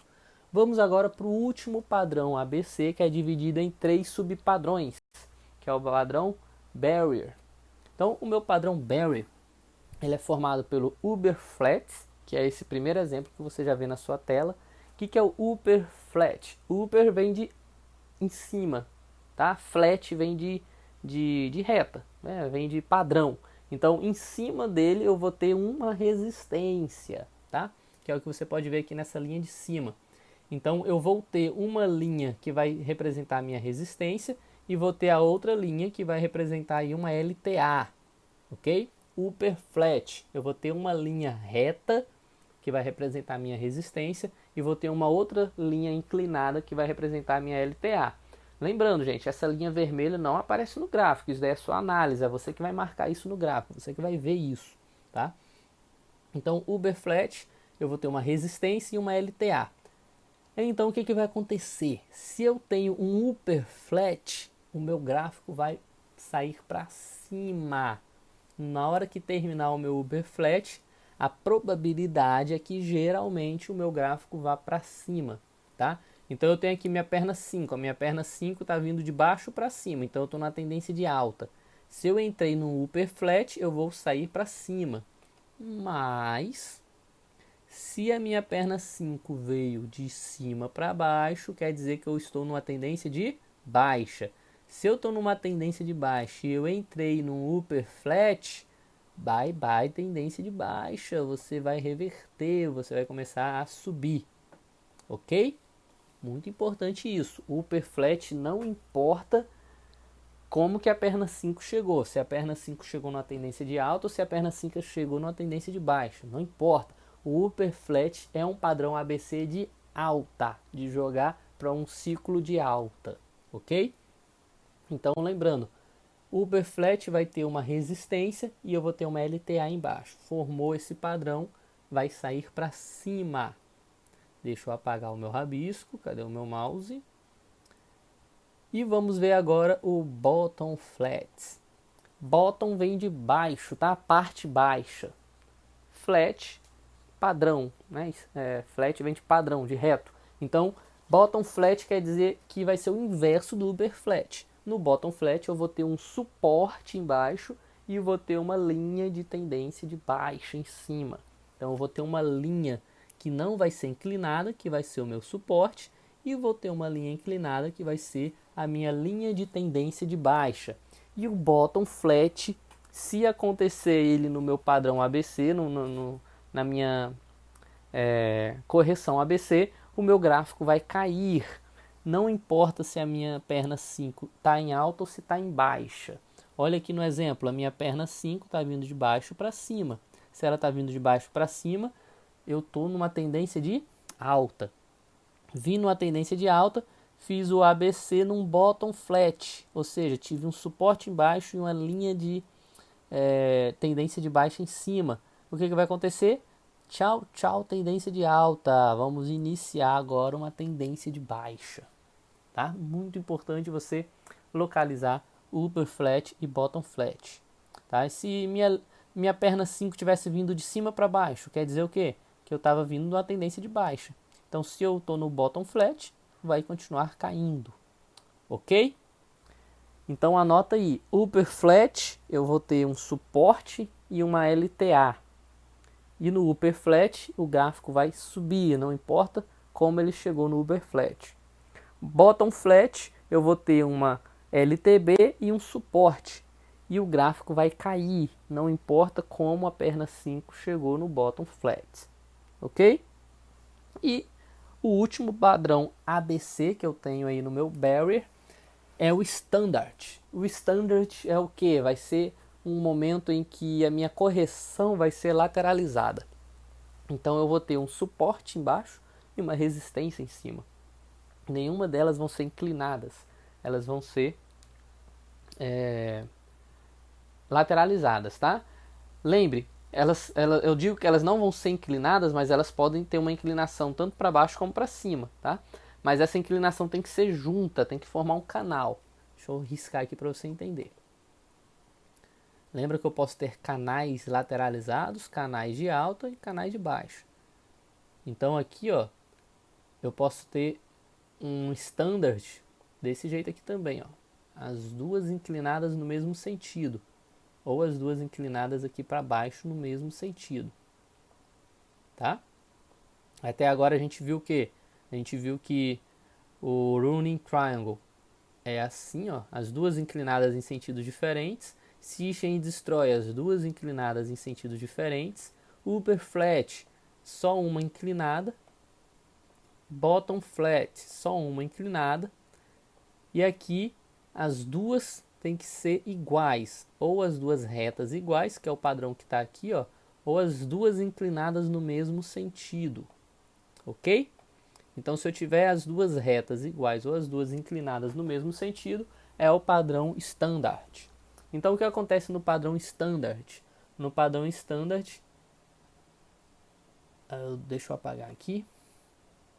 No padrão standard, eu vou ter um suporte e uma resistência, tá? Então, esse meu suporte, essa minha resistência, como eu acabei de falar, pode ser em linha reta ou pode ser um suporte ou resistência inclinados, tá? Com duas linhas inclinadas. E o que esse padrão vai fazer? Esse padrão vai jogar o meu gráfico para baixo se ele entrou com a perna para o alto. E se ele entrou com a perna para baixo, o meu gráfico vai jogar ele para cima. Não sei se eu coloquei ali, não coloquei. Então o que acontece aqui, ó, ele vai fazer o inverso da perna 5 que está entrando, tá? Então se a minha perna 5 entrou numa tendência de alta, ele vai depois mandar isso para uma tendência de baixa. Se a minha perna 5 entrou numa tendência de baixa, ó, veio de cima para baixo, o que vai acontecer? Ele vai fazer o ABC ou o ABCDE aqui e depois ele vai subir, ok? Então o meu padrão standard ele vai fazer o inverso da perna que está entrando. Certo, gente? É muito fácil, só você conseguir decorar, entender, visualizar direitinho aí esses padrões e lembrar, padrão running triangle, do jeito que a perna 5 chegou, no fim do padrão running triangle ele vai continuar. Se eu cheguei numa tendência de alta, ele vai continuar essa tendência. Se eu cheguei numa tendência de baixa, ele vai continuar essa tendência para baixo. Se a gente destrói, a mesma coisa. Se a minha perna 5 chega numa tendência de alta, eu vou continuar a tendência de alta. Se a minha perna 5 chega numa tendência de baixa, eu vou continuar a tendência de baixa. Ok? Então, running triangle e siege and destroy, eles continuam a tendência. O padrão standard, ele vai inverter a tendência. Se eu chego numa perna de baixa, ele vai fazer com que uma perna 5 de baixa, ele vai fazer com que o meu gráfico suba. Se eu chego numa perna 5 de alta, ele vai fazer com que o meu gráfico desça. Ok? Running triangle, siege and destroy, permanece a tendência. Standard inverte a tendência. E o upper flat e o bottom flat, eles determinam a tendência, tá?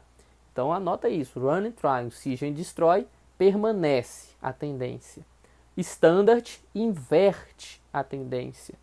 Upper flat e bottom flat determina a tendência. Por que determina? Porque no upper flat não importa se a sua perna 5 veio numa tendência de alta ou numa tendência de baixa. Ele vai transformar isso, ele vai determinar isso numa tendência de alta.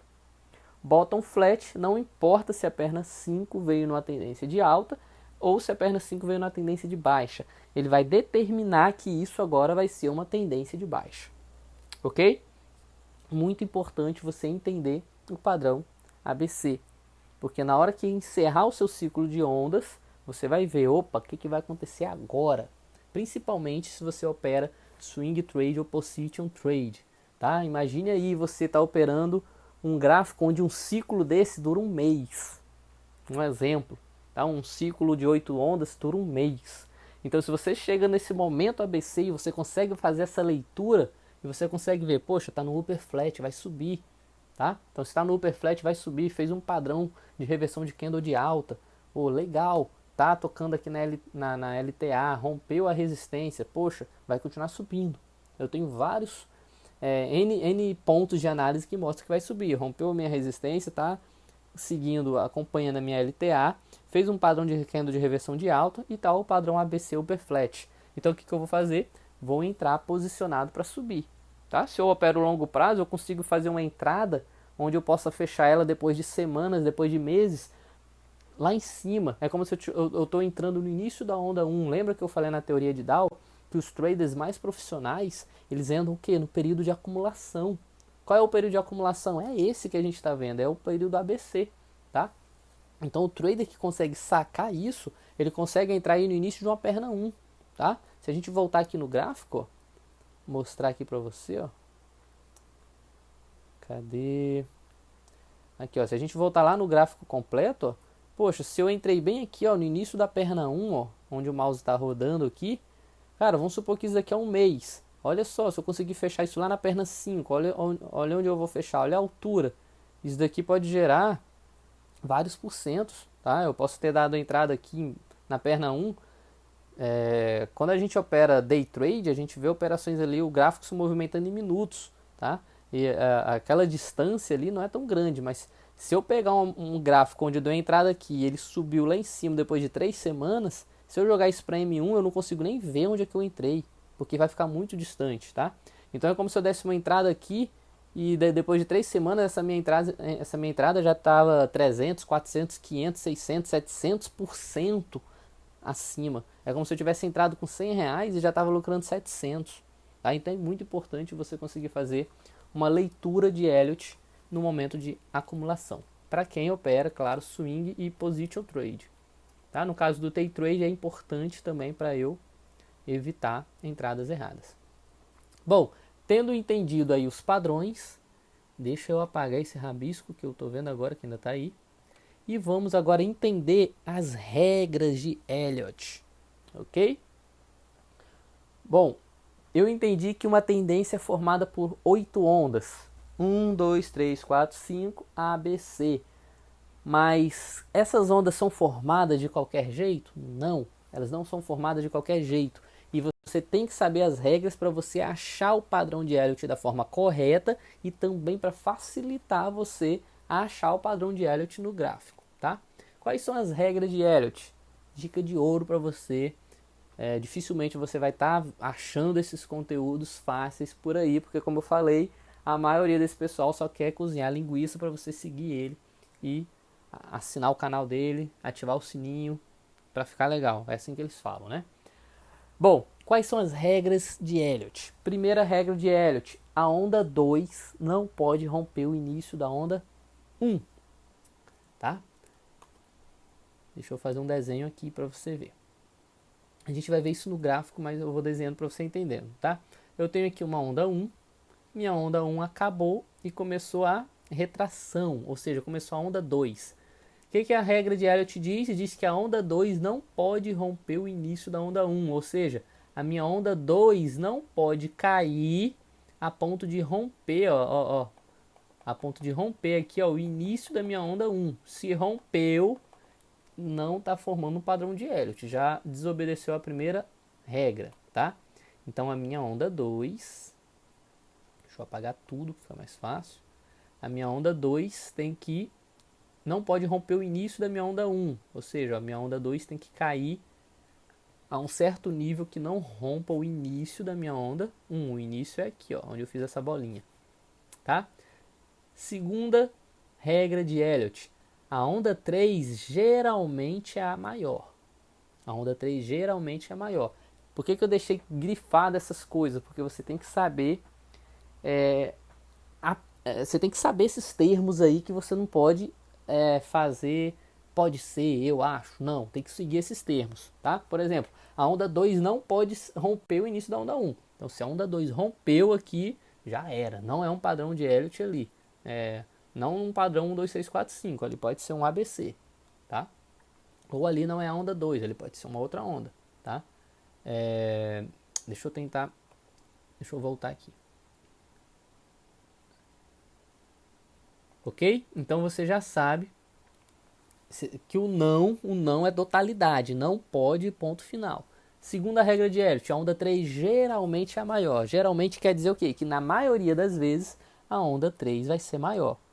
Aí vem a regra 3 complementando isso daí, que a onda 3 não pode ser menor. Esse não aqui é o que? É totalidade. É falando não pode, ponto final. A onda 3 não pode ser a menor e ponto final. Se a onda 3 for a menor, tá errado. Não é o padrão 1, 2, 3, 4, 5. Ou pode ser o padrão 1, 2, 3, 4, 5, mas você analisou de uma forma errada, tá? Ou seja, a onda 3 ou é a maior ou é a segunda maior, tá? Quando a gente diz de tamanho de onda, a gente está falando das ondas projetivas aqui, tá? Quais são as ondas projetivas? 1, 3 e 5. Então, entre a onda 1, a 3 e a 5, a 3 geralmente é a maior. Se ela não for a maior, ela vai ser a segunda maior, porque ela não pode ser a menor, ok? Então, no caso aqui, ó, eu vou fazer, cadê o meu mouse? Cadê? Tá lá em cima. Pronto, deixa aquele risco lá em cima, que foi só para saber onde eu tava. Aqui eu vou ter a minha onda 3, tá? Então aqui eu fiz uma onda 3, ó, maior do que a onda 2. Então se a minha onda 3 já foi maior do que a 2, do que a 1, desculpa, eu já sei que ela já não vai mais ser a menor, certo? Quarta regra de Elliott. A onda 4 não pode romper o início da onda 1. Ah, cadê minha setinha? Deixa eu colocar a seta mesmo. Aqui, ó. A onda 4 não pode romper o início da onda 1, tá? E aqui a gente ainda completa isso, não é nem o início da onda 1. Ela não pode romper o topo da onda 1, tá? Aqui eu coloquei início, mas é o topo da onda 1. A onda 4 não pode romper o topo da onda 1. Então, onde é que eu tenho o topo da minha onda 1 aqui? Deixa eu fazer um desenho aqui. Acho que não tem nem como mudar de cor, né? Ah, tem aqui, ó, cor da tinta. Deixa eu colocar preto aqui, ó. Então, onde é que é o topo da minha onda 1 aí, ó? O topo da minha onda 1, ó, tá aqui, ó. Aqui é o topo da minha onda 1, certo? Um rabisco meio torto aí, mas o topo da minha onda 1 é aí. Então, a minha onda 4, deixa eu colocar aqui vermelhinho de novo. A minha onda 4, ela não pode romper, ela pode encostar, ela pode chegar nessa região aqui, ó, e subir, mas romper não, tá bom? Então a minha onda 4 é essa onda aqui que eu acabei de desenhar, ó. Desceu aqui, ó, encostou no topo, encostou na área, na região do suporte que foi formado aqui no topo da minha onda 1. Ele pode muito bem encostar aí e voltar a subir, ele não pode romper, tá? Deixa eu pegar a borrachinha aqui, ó.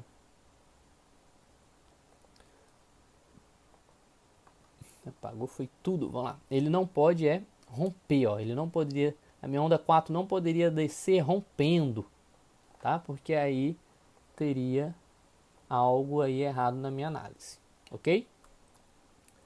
Opa, deixa eu voltar aqui e apagar. Então, a minha onda 4 não pode romper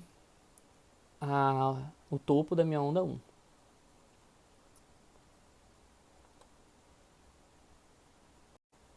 Então, pode chegar a encostar, mas não romper, tá? E a onda 5 geralmente não é sempre, tá? Tem um comprimento parecido com a onda 1. Aqui não é nenhuma regra, aqui é uma dica, tá? Então eu tenho aqui o tamanho da minha onda 1, ó. Geralmente a onda 5 vai ter o mesmo tamanho dela ou um tamanhozinho menor, tá? Mas isso daí não é regra, tá? Minha onda 5 pode ser pequenininha assim também, ó. Certo? Mas vamos seguindo aí as regras, colocar uma onda 5 um pouquinho maior, tá? Bom, aí vem o que eu falei para você lá quando a gente estava falando de ondas complexas, que isso aqui é muito importante. Se a minha onda 2 for complexa, a onda 4 não pode ser, tá? O que é onda complexa? Lembra, ondas complexas é porque o movimento das ondas vão ser dados com movimentos ABC, notáveis subondas ABC. Então aqui na minha onda 2, ó, deixa eu mudar a cor aqui. Aqui na minha onda 2 eu vou ter, vou colocar aqui azul. Aqui na minha onda 2 ela vai cair fazendo um movimento assim, ó, A, B, C. Pronto, foi a minha onda 2. Então se a minha onda 2 foi complexa, ó, se ela foi complexa, a onda 4 não pode ser. Então a onda 4 ou ela vai descer reta, ou ela vai descer com um padrãozinho ABC bem modesto. Certo? Ou seja, que não é, acentuado. Tá? Agora, se a onda 2 não foi complexa, a onda 4 tem que ser complexa. Tem que ser. Tá? Então se eu tenho aqui, ó, onda 1, onda 2. Olha só a onda 2. Bem modesto. Certo? Então isso aqui é uma onda não complexa. Onda 3. Se a onda 2 foi complexa... Opa, deixa eu fazer a onda 3 de novo que eu não fiz o ABC dela. Se a minha onda... cadê aqui a caneta? Se a minha onda 3, ó, A, B, C. Se a minha onda 2 não foi complexa, a minha onda 4 tem que ser. Então aqui, ó, a minha onda 4, ó, 1, 2, 3, tem que ser complexa. Tá? E ela ainda não passou o topo aqui da 1, ó. Eu fiz ela pensando no topo ali da 1. E aí sobe para 5. Certo? Então, preste atenção nessas regrinhas. A gente vai agora ver isso na prática, lá no gráfico. Tá? Então você pode ir logo direto assistir agora a prática no gráfico, que vai estar na próxima videoaula. E depois você desenha e anota tudo, ou você já faz logo isso. Tá? Pega um papel, escreve as regras de Elliott, 7 regras de Elliott. Escreve todas essas regras aí no papel e deixa do seu lado. Volta aqui na videoaula, pega os padrões ABC e desenha lá Rune Triangle, desenha o Search and Destroy e desenha os padrões Barrier. Deixa todos desenhadinhos do seu lado aí, porque quando a gente for para a videoaula prática agora, você vai analisando junto comigo. E tudo que eu vou explicando você vai conseguir ver com mais facilidade. E quando você for praticar, mesmo abrindo a sua corretora, você tem que ter isso daí do seu lado para você poder conseguir achar e ir traçando os seus padrões de Elliott. Ok? Então vamos lá, chega de teoria, vamos agora para a parte prática. Beleza? Um abraço.